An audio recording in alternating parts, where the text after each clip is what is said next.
There we are. Good evening. Uh, Sorry for the delay in coming on. We had a few technical difficulties, but we are all here now. So, good evening and welcome to another edition of State of the Union. I am Kevin Kimble, your host, founder and CEO of the Financial Services Innovation Coalition, and the executive director of the Southern Christian Leadership Global Policy Initiative. And I am here with one of my favorite people, Dr. Wendy Muhammad from Chicago. Hey, Uh, Kevin. how are you, Wendy? Thanks for sticking with us. No problem at all.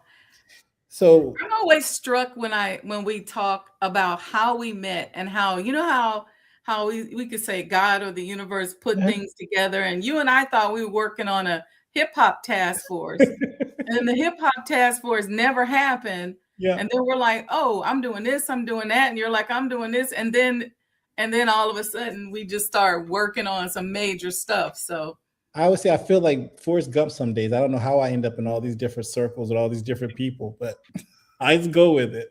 I So know. sometimes you say well, it's better be lucky than it is to be smart. That's what they always say. Is that what they say? That's what they say. I think the exact quote is it is smarter to be lucky than it is lucky to be smart. I think that's the exact quote. Ooh, that's actually kind of deep. So, well, you've been on the show before. You're returning. This is like your second time you've been on the show, but Mhm. there's so much to do, and I've tried very hard to bring on people who are doing, let's say, taking advantage of their Article 1 rights under the Constitution to petition the government for redress of their grievances. And you're doing a lot of that right now. And so I thought, and then also tell people about how hard it is or what it takes to build out these platforms and what we need to do more of if we were going to make a difference and impact. And you're, like I said, a great example of that. Beyond being an entrepreneur and a business development person and a healthcare expert and a creator and owner of a museum and a leader in the nation and everything else, you are a great example of leadership. I say this a lot, and Reverend Charles McCullough from Roanoke Rapids, North Carolina, one of my mentors, somebody I only know for like 8 years, but he passed away recently. But this Okay. guy was so aggressive. I'm actually working with Pierre Bagley, our film guy, to actually try to do a short documentary about his life, because he was one of those guys that he changed the way they did voting in North Carolina. He changed the way the schools were financed. I mean, he was just a really true, dedicated person. And Mhm. I say that to tie it back to you, that people like him, like people like you guys, are what makes change possible. So thanks Mm. for coming on. Thank you. Thank you for having me, and thank you for those kind words. I now No. call you one of my advisors and friends. I'll take that, both of those, gracefully and gratefully. All right. So um where do you want to start? There's four things on my list for you. One is the stuff we did on healthcare. So Mhm. the president put his new budget out, and he's gutted everything. I don't know if anyone's even seen it. And we've been working with, we've tried very hard to work with to make sure Black healthcare owners and professionals get their fair share and don't get run out of business, like through Yeah. antitrust. And so we have a whole Yeah. antitrust. Um, any updates on that? We met with the Department of Justice, but have you talked to the doctors anytime? Are they still facing that? Have they made any progress in that, or where are we? Yes and no. Yes, they are still facing it. I think it's ratcheted up. And have we made any progress? No, we have not. Outside of, you know, you and I speaking with the Department of Justice and really coming up with a plan on what needs to be done. And just so people understand that there are many industries where not only are there huge barriers to entry for Black people, but there are very aggressive antitrust and anti-competitive actions and behaviors that are thrown at us in those industries that really make it almost impossible to be successful. Mhm. And when I got involved in the industry and then later meeting you, I was like, I believe we have to start speaking up, saying something, filing some lawsuits, filing some complaints, But what tends to happen is that we're sort of caught up in this systemic way of thinking, and that somebody taught us a long time ago, if you just go to work and check all the boxes, you're going to be okay. And you don't got to say nothing, you don't got to fuss, you ain't got to complain. But unfortunately, that's just not what it is, especially if you are a business owner. And I think we tend to just suffer in silence, especially in the healthcare industry, because I think we feel like, well, you got twofold things happen. You have the developers and administrators like myself who feel like we need to speak up, we need to fight back, we need to file lawsuits.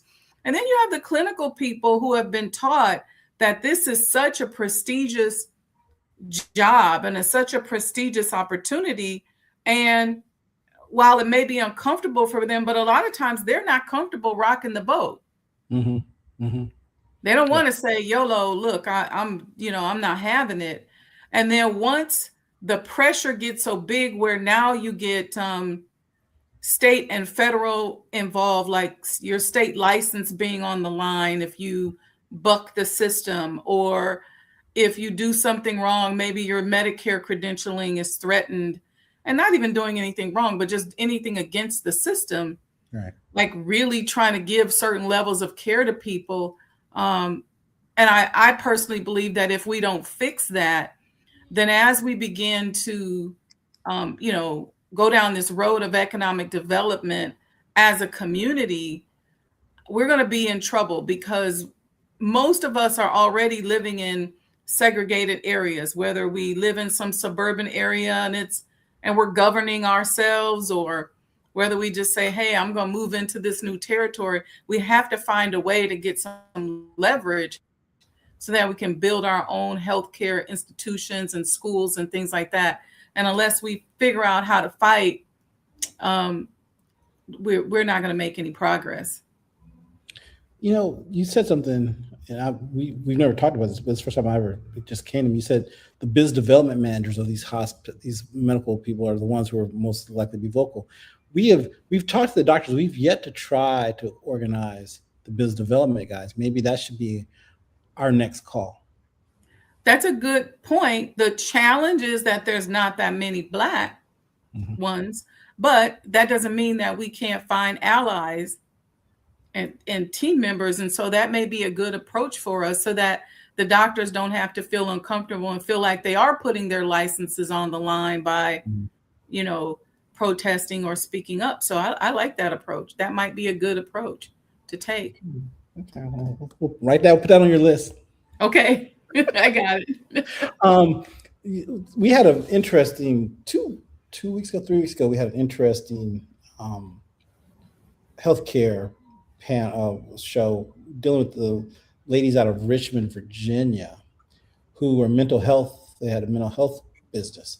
And the city of Richmond, or the organization that manages mental health funding in Richmond, changed the rules so that like 80% of them lost their contracts or lost their ability to do the work. And they actually filed a lawsuit, and the judge threw it out. But it does seem to me that, as you and I've talked, just doing the numbers, if you just take Medicaid as an example, Black people make up 20% of Medicaid patients. Black doctors are about 5% of the medical population. So if you assume every Black patient sees a Black doctor, that's about 1% of Medicaid funding going to Black doctors. Now, that's probably off, because not all Medicaid spending is to doctors, right? So that excludes pharmacy, that excludes hospitals, that excludes a lot of things. So Black doctors probably get, somewhere around 0.3% of Medicaid dollars. That's just Medicaid, I don't know the rest. So, for there to be that much pressure on the system where the doctors are getting that little bit of the money is hard to fight. I mean, it becomes a real critical issue. So, yeah, it's critical, Kevin. And then, with Medicaid, it's on a state by state basis. So you have some states where there are more doctors and you got a larger Black population. So more of us are receiving Medicaid. And then you got some states where, you know, the numbers are much less. Yeah. You know, it's really a tough fight. And I say with all of these fights is that they're multifactorial, Mm-hmm. right? Mm-hmm. So we have to fight on the state level from a Medicaid standpoint. We have to fight on the federal level from a Medicare standpoint. But at the same time, we got to fight and start working on building our own institutions. Mm-hmm. So, and I know for some people that it's just a lot of heavy lifting, but it's got to be done. Yeah. No, totally, totally. Well, we will. This is an issue that won't go away. I'll probably do another healthcare show one day, and I'll invite you back. Well, I mean, I Yeah, not, let me know. May is Black May is Minority Health Month, so we'll probably definitely do something in May. Yeah, and I think that as the numbers and the dollars flowing downward begin to get trickle down a little bit less, As the trickle um, gets, the spigot gets cut off on the start trickle. calling a drip, right? Yeah. um, we're going to see a bigger impact, and it goes all the way from the business development side where less of us are owning and opening institutions. Statistics show that people do better with doctors and healthcare professionals that look like them or that are from their culture. And then ultimately it goes down to the amount of services that Medicaid and Medicare will actually pay for, Right.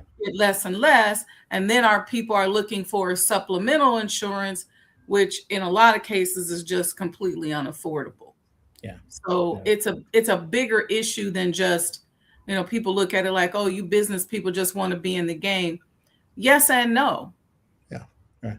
Well, I mean, we have a shortage. We have a shortage of healthcare providers to begin with. So even if you want to be in the game, and we have huge healthcare deserts or the lack of healthcare opportunities for people in general. So I think, you know, the hoarding of what minimal healthcare resources there are is inefficient for the system and bad for patients. Like, if you live in if you live in Tuskegee, Alabama, you're like 35, 40 minutes from the closest hospital. I mean, so I don't. Yeah, so I people always will try to throw greed because they'll throw their greed in your face, right? They're projecting their greed onto you. Yeah, But that's real. we need to talk because I do want to eventually 340B and you've seen, I think, there's an effort in Tennessee to get rid of corporate owned pharmacies. So Right. CVS and Rite Aid or whatever wouldn't be able to own pharmacies in Tennessee, which sounds great because it gets rid of the PBM problem.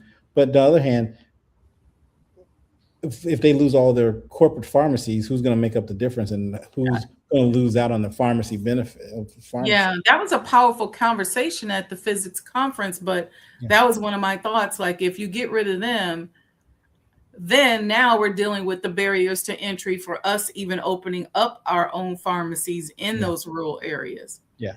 So, that becomes a challenge as well. And the medication's only going to continue to get more and more expensive. Yeah. So going back to the multifactorial approach, we also have to be out here teaching health education. Yeah. Yeah, seriously. Because our people are the sickest of the sickest, and we got to fix that too. Yeah. No, we were doing something and they were talking about tobacco harm reduction, and the minority, they were trying to, when they were trying to get rid of the doing the menthol cigarette ban, but part of the ban was to do tobacco harm reduction. But again, if you're in Tuskegee, you're not close enough to medical facilities to participate in a tobacco harm reduction program, or parts of Chicago where the hospitals or the clinics aren't available. I mean, there's just not enough health infrastructure for our people in those circumstances. Okay, we're gonna move on. Okay. Let's talk about the mayor. This is an interesting thing we talked about a couple of weeks ago, and you started working on it. So it was a discrimination against people in the nation, Black people or Black Muslims in the Nation of Islam, and trying to get business or discrimination. So explain a little bit about the problem and then what we start working with solution. Yeah, so the elephant in the room, Kevin, is that Black people who practice Islam, and I'm speaking specifically of Chicago, we get discriminated against. Um, and it's as a result of the backlash of that has come down with anti-Semitism and all these other things. And so there's a whole viable aspect of the Black community that does not get to participate in the activity of business on a large scale. And so one of the things that I wrote the white paper and addressed to the mayor was, let's put together a task force with some teeth to it so that we have a space to begin to report some of these discriminatory activities, whether it's against us as Black Muslims as a whole or individually, and also gives us support to begin to file lawsuits and make a statement, because, you know, we are probably some of the most peaceful people in the community. Right.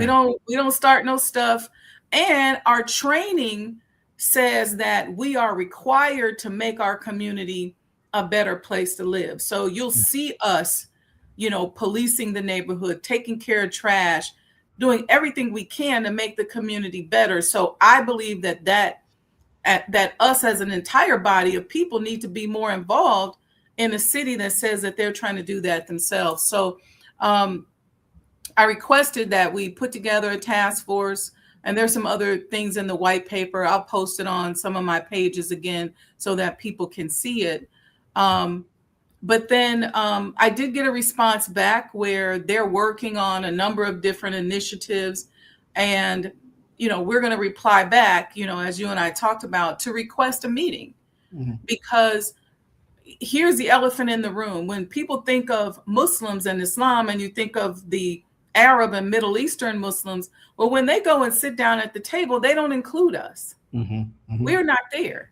And so we get lumped with all Black people. Not that we don't want to be lumped, but all Black people who are conscious and practicing some form of either, whether it's Islam or alternative religion, but specifically Islam, we kind of get pushed to the side, and people deal with us behind closed doors, but we don't get to be on the main stage with you. Right. And this is part of, I believe, a racist outlook on Black people, because we make the wrong assumption that Black people are all the same. And we as a people are not a monolith. Right. You know, we come from different backgrounds and different educational backgrounds, different religious backgrounds, socioeconomic, you name it. And so we should not be discriminated against just because we practice Islam. Now, people will say, well, no, I participated in your Eid feast and I came to your party or your event. No, we want to be at the table where the dollars are distributed. And we want an avenue so that we can go to you and say, hey, we believe that we're being discriminated against by whatever group, whoever it is, because of who we are. And we're asking that you investigate that. Let me ask you a question. What percentage of Chicago is African American, the city? I'm going to say it's right under 50% or more. I don't know, but we're very segregated. You know, Chicago is the most segregated city, I believe, in the country. And so some areas are almost 100% Black, and then others might be 50%. But I think the numbers are relatively high in comparison. What the reason I ask that question is, like, I'm trying to figure out, like, and then what percentage of the African American population would be Muslim. But more importantly, as we talked before, even if you wrote all Black people, Black Muslims and other Black Christians in Chicago, what percentage of government contracting or business would be done with that part of the population? That's probably under 1%. And here's the interesting thing about that category of being a Black person who practices Islam. So, you know, for us, the Honorable Elijah Muhammad and the Honorable Minister Louis Farrakhan have a very wide, sweeping influence Yeah. And so there are people all over around the world. There's probably not a corner, especially in Chicago or places like New York, even, Mhm. where they have not had an impact or an influence. So the Yeah. numbers will be skewed because some people don't, self-identify because Right. of this type of discrimination that we're talking about. Yeah. Um, but I'll give you an example, Kevin. When I was selling real estate in the late 90s in Chicago on the South Side, I would have to say probably every other house I went to trying to get listings had a photo of the Honorable Elijah Muhammad in it. Muhammad. Yeah. And, I and think that's Martin Luther King, they were right right. there. And it was, I didn't go, there was nowhere where I went in the city where it didn't exist. So, Mm. yeah, and when you start talking about government contracts, I think the last time I told the story of Senator Preston at the McCormick place asking the question and saying to them, what percentage of your minority contracts are given to Black people? And they kept giving him the minority statistics. He kept pushing back saying, no, I said Black. And this exchange went on. And then finally, the person mumbled under their breath, 5. And so he said, wait, 5 what?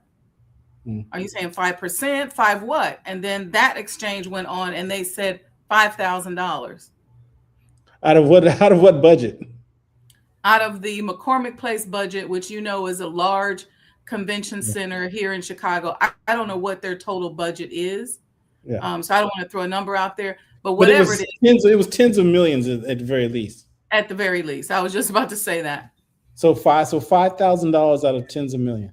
Wow. What they said. But just true across the. And so I say all that to say that we got to solve, even if we could solve the Black nation, the Black Muslim problem, it's like all one big thing. So what you're working on is really important. That's why I asked that question, because Yeah, I know it's multifactorial, but I think that this is something that has gone on long enough. And what happens to a lot of us as Black Muslims, we kind of suffer in silence.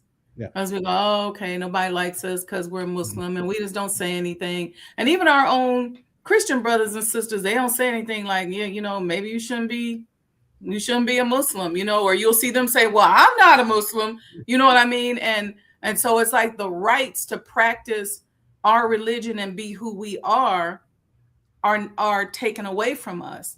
And I just personally believe that it's gone on long enough. And when you start looking at what's happening in America today and the problems that need to be solved, there's a number of those problems that could be solved if you let us in the game.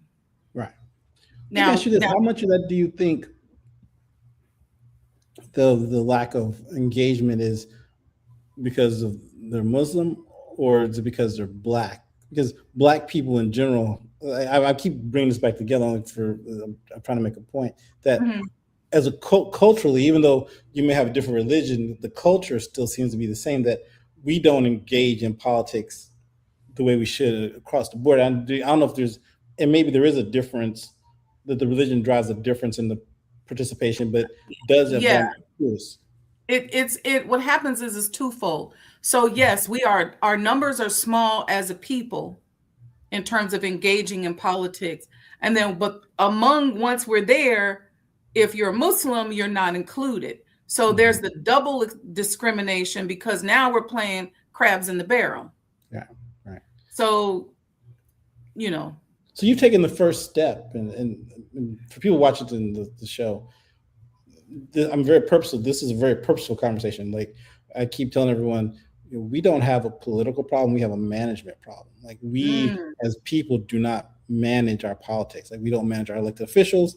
We vote for them and then we just say, how come they haven't solved our problems? We don't, like, the stuff that Wendy's doing is very important, because she's going to elected officials with solutions and she's getting responses. Just like I have Martin Mason from New Jersey come on, he's asking for very specific solutions. So that's why if you see me pressing you, that's why I'm pressing you. I mean, I know the answer, but I want everyone else to hear the answer too. So the mayor wrote you a letter, and you're going to write back the letter asking for a special meeting. And what's going to be what do you think your goal for that meeting before? What's your influence point? My goal is to, because here's the other problem, Kevin, is that if you're not actually out here practicing business and trying to introduce goods and services in the community, you may not be familiar with the levels of discrimination. Mm-hmm. You know, Mm-hmm. we Mm-hmm. know as Black people that it's the elephant in the room, Yeah. that Right. we already know what it is, but we don't want to say it. So I just want to make sure, even if he puts together a whole task force that includes a number of things, I want Mm-hmm. this issue to have some legs and have some conversations around it so that he is familiar of what we go through and what we continue to go through. And Chicago, being that this is and was the Nation of Islam's headquarters, we have the most influential group of Muslims in the United States of America. Mm-hmm. Um, I think we deserve to be the vanguard for opening up policy, opening up economic development to Black people who practice Islam in the city of Chicago. Now, certainly, are we willing to work for other people? But if you don't say your name and speak out, it's like you've taught me about code switching with the name. What we saw Senator Preston doing. He's asking specifically about Black people because that's what's Mm-hmm. important to him. He's not saying minority. He's not saying people of color. He's not saying Black and brown. Not to say that other people don't deserve anything, but right now I'm saying Black people who practice Islam in Chicago, because that is the specific interest group that I'm concerned about being discriminated against. Yeah, and again, in digging into those details is very important because the overall numbers get skewed really quickly. Like I said, you're talking about the McCormick Center or whatever, McCormick Place, and I'll give you an example. In Newark, New Jersey, we were talking to Martin a couple weeks ago. Newark, New Jersey, last month or the month before, did $700 million in government contracting. $700 million. Their minority contracting number was supposed to be 400 million based on the tax abatement stuff they got. Mm-hmm. The minority number ended up being $90 million, right? So they're off by a factor of, they were 20%, they were down 80% off of their number. The African American part of that we don't even know, but it was somewhere that we're estimating maybe around $1 million. So out of 700 million, maybe 1 million went to Black owned businesses. So it's very important that you hone in on those very specialized because it makes a difference. Yeah. Tell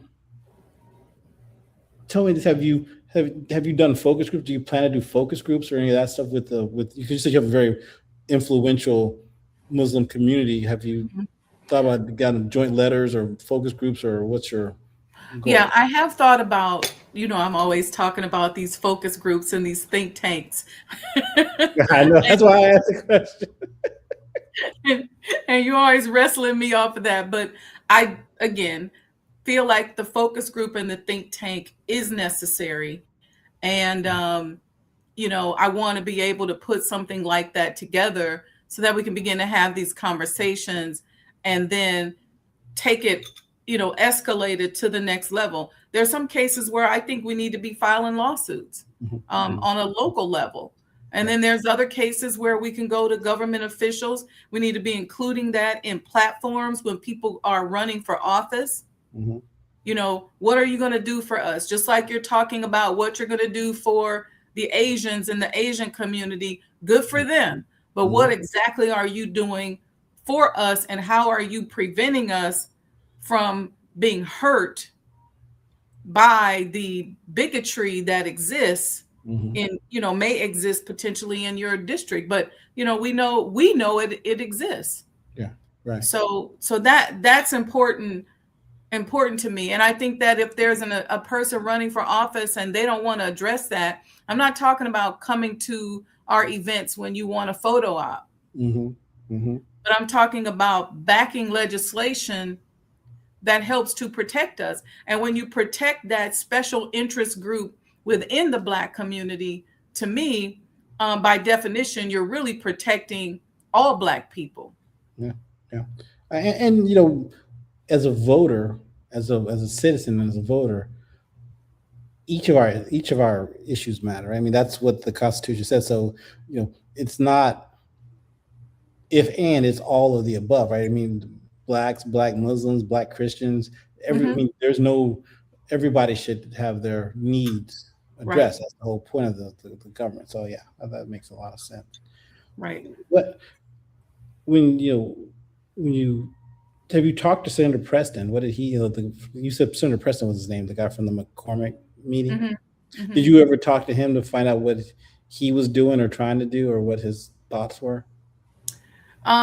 No, but I do know that I have heard that he has a number of different initiatives, and I've seen him doing a lot of things locally. Like we have these business corridors that they're focusing on bringing back Black businesses into the community, and I do know that he's been very active in that kind of thing. We have not sat down and had a specific conversation in terms of what his platform is, but.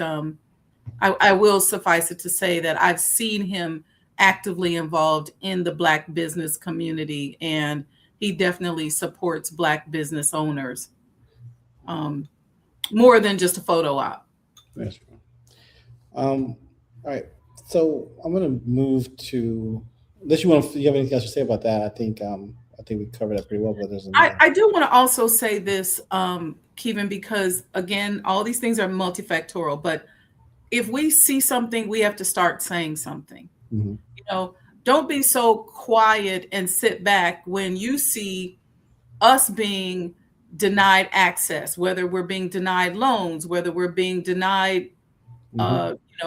an opportunity to rent a facility somewhere. I think as fellow Black people, as family members, just like we are taught to stick up for everybody else, then Mhm. say something. Say something like, "Hey, wait a minute," because we all know it exists, Right. you Right. know. But if you see something, say something, like they tell you at the airport. And some of that will also help with pushing, this anti-competitive behavior away from us. Because it might be me today, but it's you tomorrow. Oh, this was all of us all the time. I mean, the And numbers all don't lie. The numbers really don't lie at a certain point. But so let me ask you this then, from the Black Muslim perspective, like you said, you have a lot of influential people. How aggressive are they pushing the agenda? I mean, I know you're doing a lot, but how many of your fellow Black Muslims are behind you as you walk through the to the battle?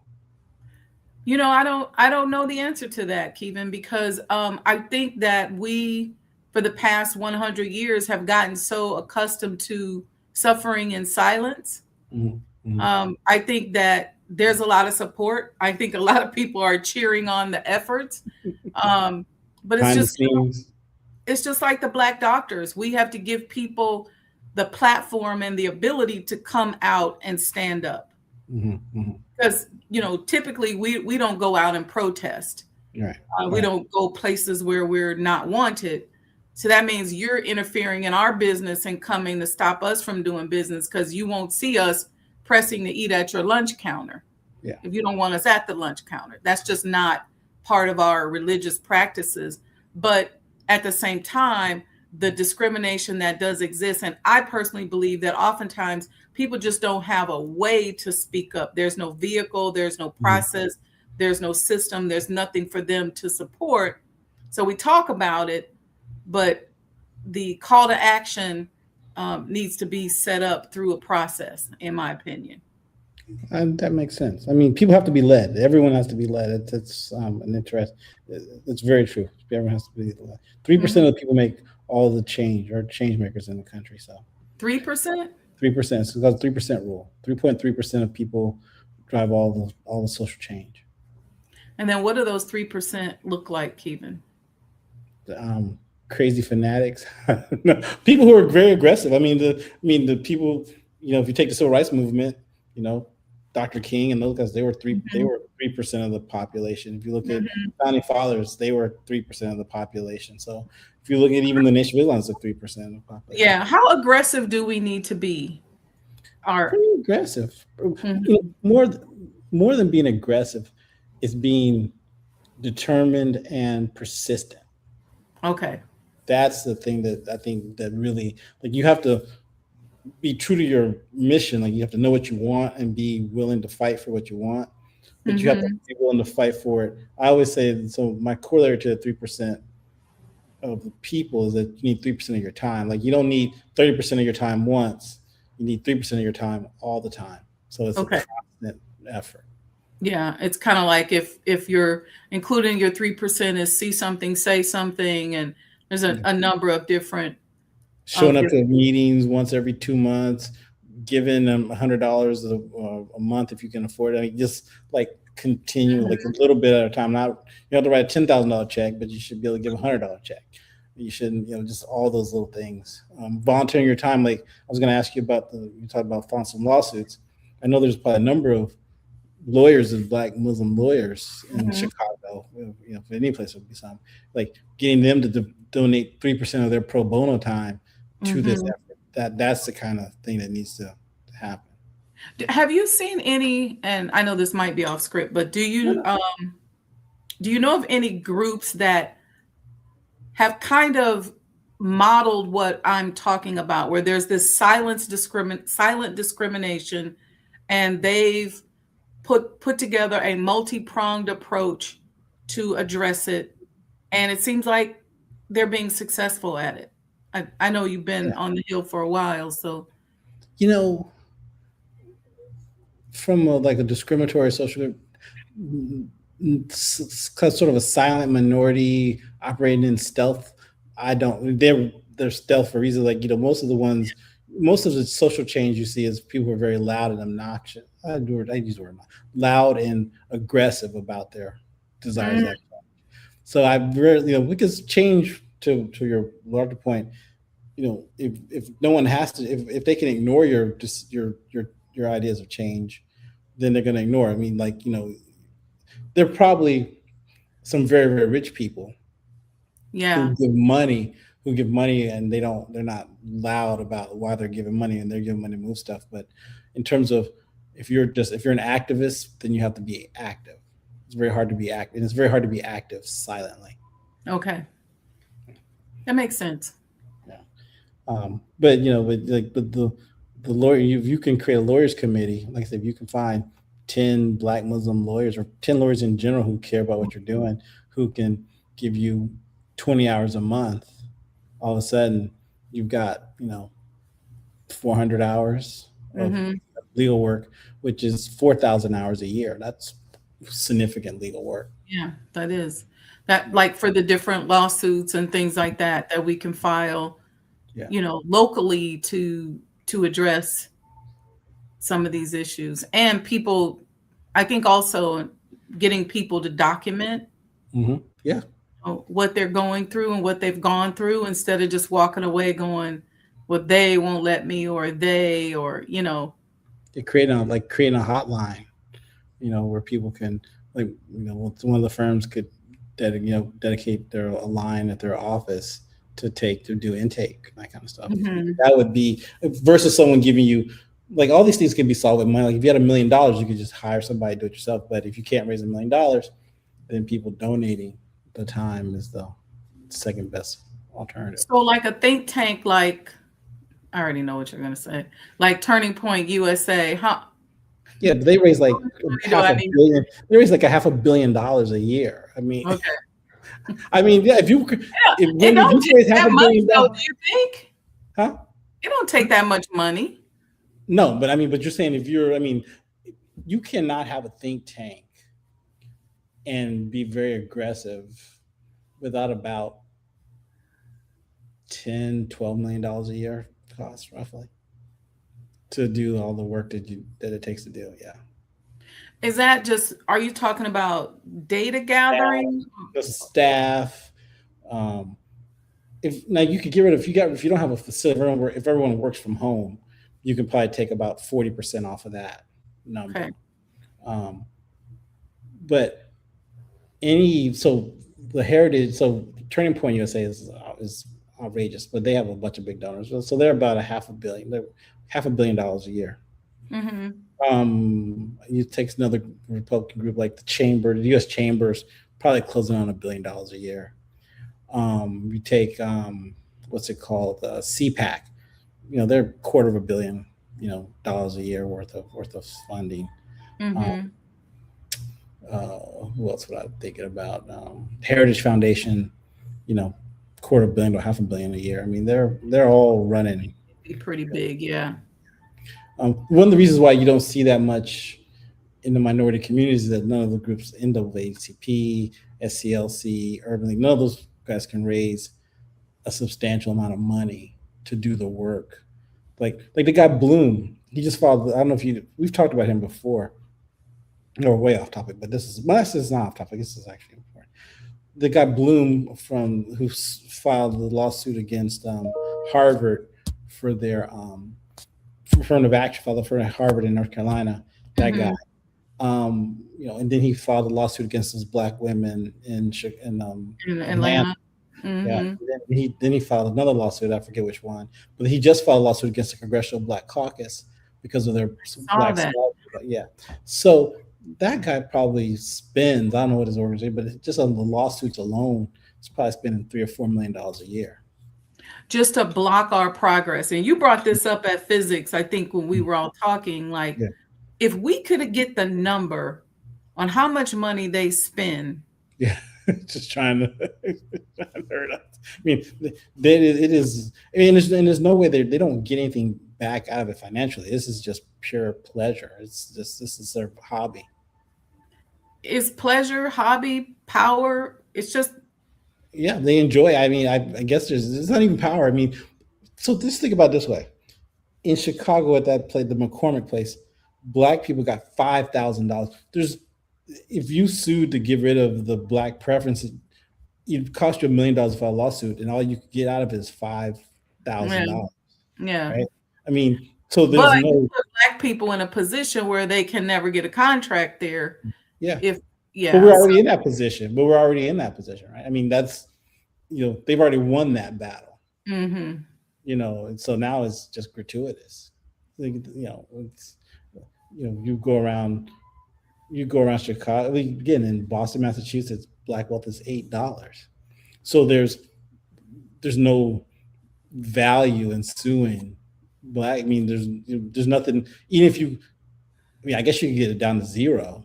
I guess that's, but I see what you're saying. Like, what's the point of suing those women in Atlanta and spending all that money to stop the scholarships? And what's the point of suing the Congressional Black Caucus? How much money is it actually? Right. I mean, and I think he sued all the law firms, several New York, the big law firms, for their minority internship programs. So he sued. I mean, so that's and again, there's no money in that space. That's just him enjoying the action, the activity. So yeah, that's interesting. But the lawyers, I mean, that's one of those things, like, everyone has to kind of chip in at some point to you know what, Kevin, I always say this to people, that somebody's got to do the heavy lifting. Yeah. I hate to say it. Somebody got to die. Yeah. Somebody got to, because this is how serious these people are. You're talking about this one person spending billions of dollars stopping minority scholarships and quote unquote preferential treatment, which is, nothing, then that means that somebody's got to fight. Yeah. That's why we have this. That's why we talk all the time. Is why we share these stories with people, because people don't always know. One time we did a show, someone out of Richmond, Sanji, I think it was Sanji, said this. We were talking about this exact thing. She goes, all these years I haven't been getting contracts, and never dawned on me never thought about it, that they were holding me. Like, it's always just like, I just kept moving on. I didn't focus on it. Or even Martin will always say, I had no idea that all this work I was doing was never going to pan out, because they weren't giving us any contracts. That's awareness too, Kevin, because a lot of Black people that I talk to, they really just aren't aware of the systemic things that are holding them back. They just think, I just got to work twice as hard to get, a little bit. I'm just going to keep pushing, which is what we've done for, years, hundreds of years. But I think that now raising the awareness that there's something else there. And because we got a little change, we spend $1 trillion. You got to have $1 trillion to spend $1 trillion. Yeah. So also using that to start directing things and saying, all right, we're not going to do business with you. Yeah, I think I have a lot of respect for the Reverend out of the pastor who did the Target boycott. I mean, Oh, whether what's his whether name? Bryant, Pastor Bryant. yeah, I think Jamal Bryant is his name. Yeah, I Hmm. think yeah. So I mean, sometimes you got to pick a fight. I mean, some say, well, he could have gone after Walmart. He could have done a lot of things, but at least he did something. I mean, it's better to do something than everyone saying not. It's always easy to criticize someone for trying, but I mean, if you don't try, you can't move forward. Yeah. Okay, so here's the cool thing: you created a museum. So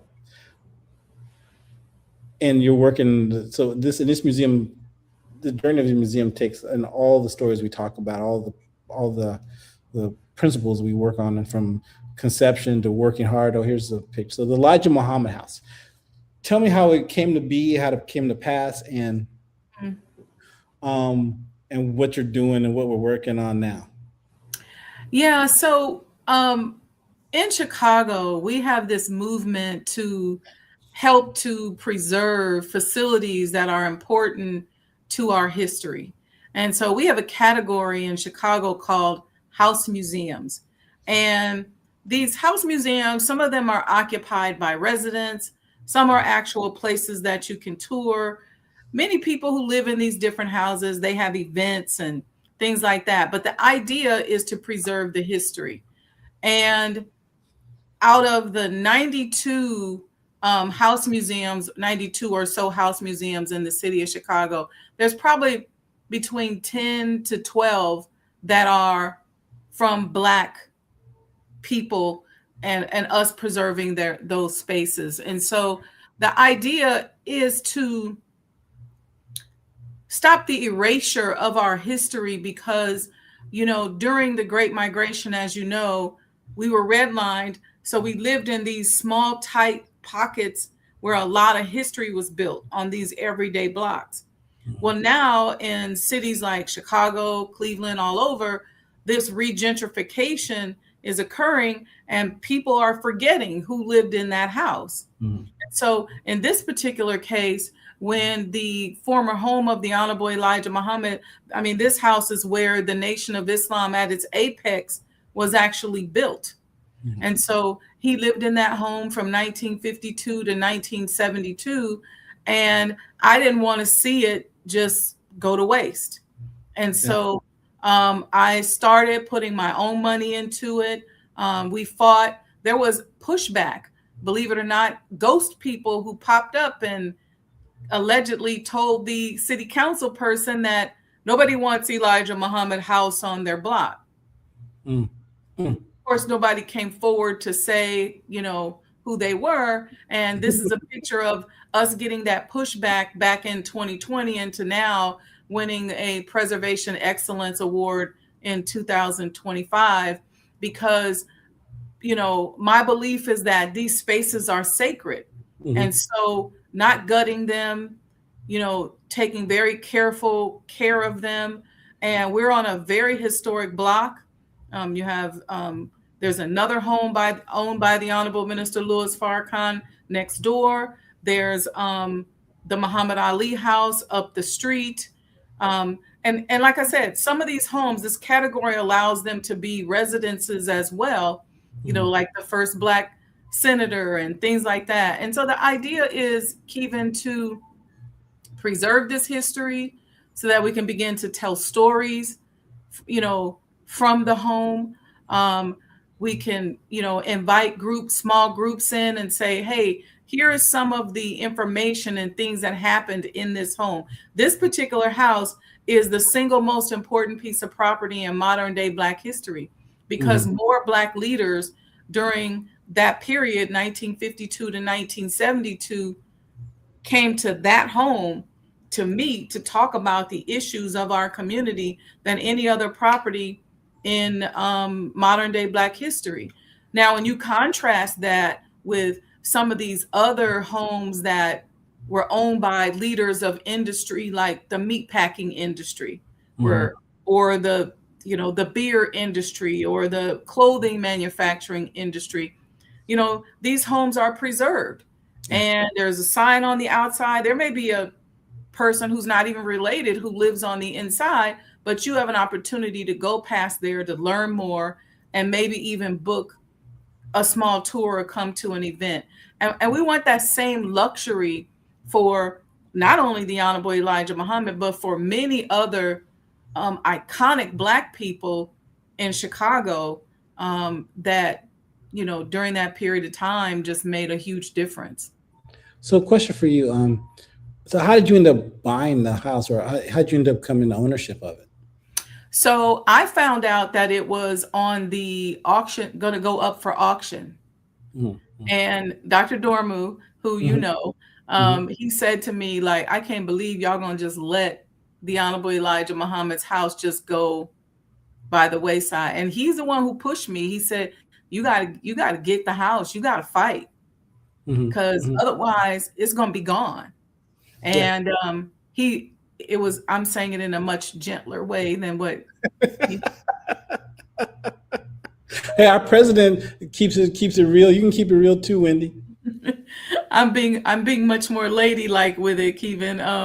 But yeah, so I jumped in the fight, and my thing, I don't make a lot of splash with things, but I will speak up. But this house has turned me into a historic preservationist, an Mm-hmm. activist, a fighter for what's right and what's not, and Can I the ask you a whole. question? Yeah. When you saw the come for auction, did you pay cash for it? Were you able to finance it yourself, or how were you able to secure the Yeah, so initially I had to cash out some of my interest in the hospital to get the house. Okay. And again, goes back to not being able to get loans on these kind of things. If you do get a loan, there's all kind of crazy stipulations, or they're Mm-hmm. called the loan all of a sudden. Mm-hmm. So what I saw as handwriting on the wall, which we see now, where the government was not giving up money, and I started just seeing where all the blockages were coming from, and I said, we have to start financing this stuff ourselves. Yeah. So we have to finance the telling of our own history and find a way to fight and win. And this is legacy building. Yeah. So 100 years from now, when people are, going to some of these spaces or a space like this, they can say, hey, there was a group of people who fought for this. So Can I that ask our you? history is known. Yeah. We're running down on time. The hours always go. This hour always goes so fast. I mean, how much I try to plan for it. Okay. The cool thing. This is an interesting part. So you're, in addition to doing all this work to get the museum, now you're trying to get documents related to the museum, and there's a thing called COINTELPRO from the 40s, 50s, all the way up to the 80s, I guess it ran. Mm-hmm. And there are documents. So there's particular meetings you're looking for. So explain your battle with the government over these documents. Mm-hmm. So I decided that I wanted to know what the Honorable Elijah Muhammad and Martin Luther King Jr. talked about in those two meetings that they had in that living room. How did you And know the so meeting existed? I saw pictures. Okay. And once I realized that there were at least two meetings, because I was analyzing the clothing that they were both wearing, and I said, they don't both got on the same suit. So this is two different meetings. And then I started seeing some of the documents, the invitation letter, that's public. There's a Western Union telegram and different things like that. And so I was, in full transparency, having a conversation with the Honorable Minister Louis Farrakhan about it. And he gave me the name of someone to contact, and he said they might be able to help you. And then that person introduced me to Jefferson, who you met the other day. And Jefferson has been a godsend, because he began to set up the different meetings. We started making requests, went to the National Archives. He put in the FOIA requests, and they're like, these particular documents, you can't just get right away on a FOIA request. It's going to take 10 years. And so we started asking them, well, what is it going to take for us to get them in less than 10 years? And they said, well, this particular conversation you're looking for, we can't say that it exists, but it is in this group of documents that we do have. And if you guys get a lawyer and push back, it could push you up in queue. and you get them. And this was 7 years ago. And Wow. so now, we've been working on this ever since. And so now fast forward to our meeting that you attended with me with Representative Summer Lee and partnering with her HR 7220, her bill that releases the COINTELPRO records. And, I think it's really important for the history of us as a people, because since so much of our history has been destroyed, that's a huge part of our history that is just sitting there in the National Archives that we would like to see. There were 2 wiretaps on the House, and apparently most of these records are from that wiretap, and they have to do with financial records, potential income tax, which they never were able to charge him with, and then a number of meetings with international figures and their efforts to try to block Black American partnership with foreign governments. Mm-hmm, mm-hmm. Yeah. So in addition to Dr. King, who are some of the other important figures from the time, if international or domestic? Man, you name it. Senator Adam Clayton Powell, of course, Malcolm X, Martin Luther King, Dick Gregory, Wilma Rudolph. They literally in those meetings revolutionized the entertainment and athletic industry with Muhammad Ali and Wilma Rudolph, and Sam Cooke in the music industry, and Kwame Ture, Che Guevara. Che Guevara, yeah. Mm-hmm. And the president of Japanese prime minister. Didn't the president from Iran come to this house at one point? I believe so, and a number of different ambassadors, prime ministers. When they said that the president asked the Honorable Elijah Muhammad to come to DC to meet with him, he said, "My address is 4847 South Woodlawn Avenue."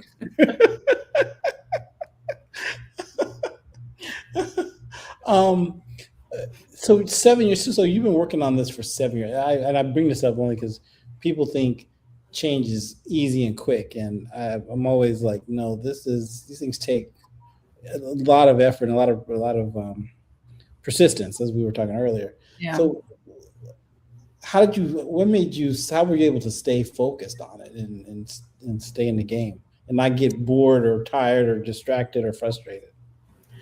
For one, the energy comes from somewhere else, just wanting to make a difference, wanting to win a fight that the average person would just give up on, and wanting to pay something forward to the next generation and to the world so that this information can be used to educate and to help people to understand not only who this man is, but then who we are, those of us that that follow. So that kept me going and continues to keep me going. And just telling our story. I mean, I can't imagine living a life where I just give up and just walk around going, okay, I gave up.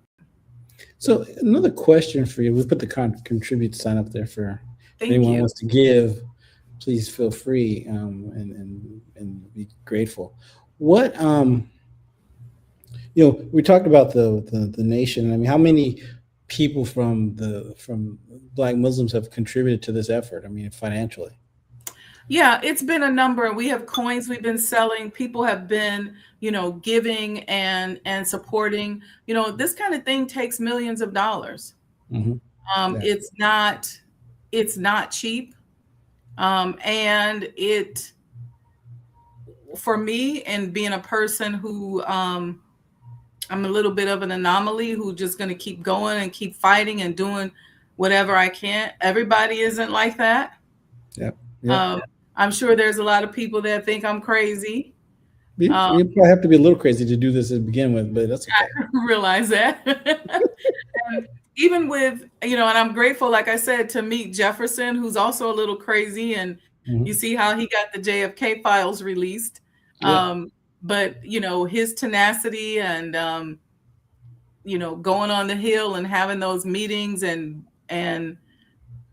we've been blessed every step of the way so far. So I have no reason to believe that we won't, continue to win the fight. And then, and raise the cover off of some of the opposition that we have when we're trying to do things like this. Yeah. See, part of the problem is that these people try to block us, they try to stop us, they try to hurt us, and then they just get to go puff into the darkness, and then we got to lay over here bleeding. Well, it's time to start, bleeding on all over them. Yeah, that's right. Bleed all over them. Pull the cover off of it. Yeah. Because it's enough is enough. I think that those are important words. I do think people get mad, but we don't need to get mad. Just need to get active. I think anger is not a strategy. Yeah, no. Anger can be fuel, but anger is not a strategy, and you have to believe in a power higher than yourself, and know that at the end of the day, if there was not a power higher than us, most of us wouldn't even be here. Yeah, no, the majority of us wouldn't even be here. That's absolutely right. So just tapping into that gives me strength as well. That's why we do that. That's one of the reasons why I do this particular show, because they don't know that. While people think they know the government does stuff, I don't think they realize, like, there are lots of people there are rich people who ask the government for money all the time. They have no problem. Like, you have a house, I once worked on a project that got the first $2 million so Cincinnati could build the Underground Railroad Museum, right? I mean, they had no problem asking for money for that purpose. And I think, and it was being funded by Procter & Gamble, right? So we just have to, again, it's our Article 1 right to petition the government for redress of our grievances, and we've got to endure that. So I thank you for. Let me say this one thing, because I said something before. I think you laughed at me, and I said also shifting the mindset in our culture, because you have people out here who spend $350,000 on a watch. So maybe instead of taking that $350,000 on a watch, give it to a museum or to people who are trying to do something to further the culture. Yeah, I think there's, like you said, it's multifaceted, right? I mean, I think everyone's waiting for someone else to solve the problem, and no one wants to do their part. Again, it never ceases to amaze me how much money that guy Bloom can raise to stop us from getting scholarships, but we can't raise any money to fight for voting rights. It makes or to save them.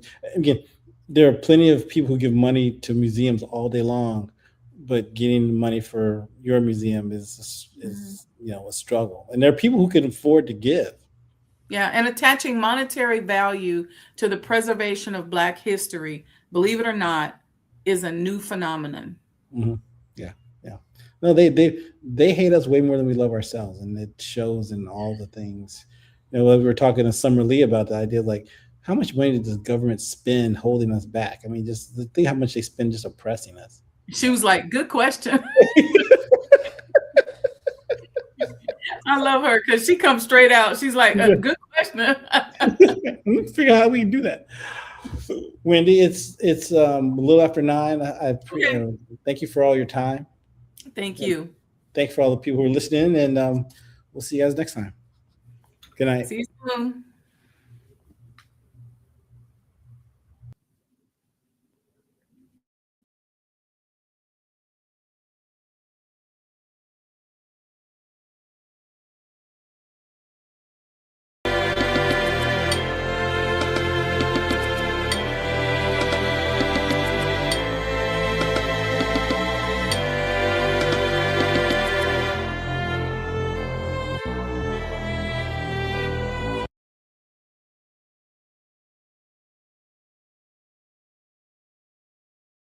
Shifts Media, we believe stories have the power to transform communities. We shine a spotlight on the voices, businesses, and creators shaping the culture around us. Through innovative media, thoughtful storytelling, and community-driven content, we help ideas grow, voices amplify, and culture thrive. Culture Shifts Media, where culture connects, inspires, and evolves. Follow us to experience the stories shaping your city.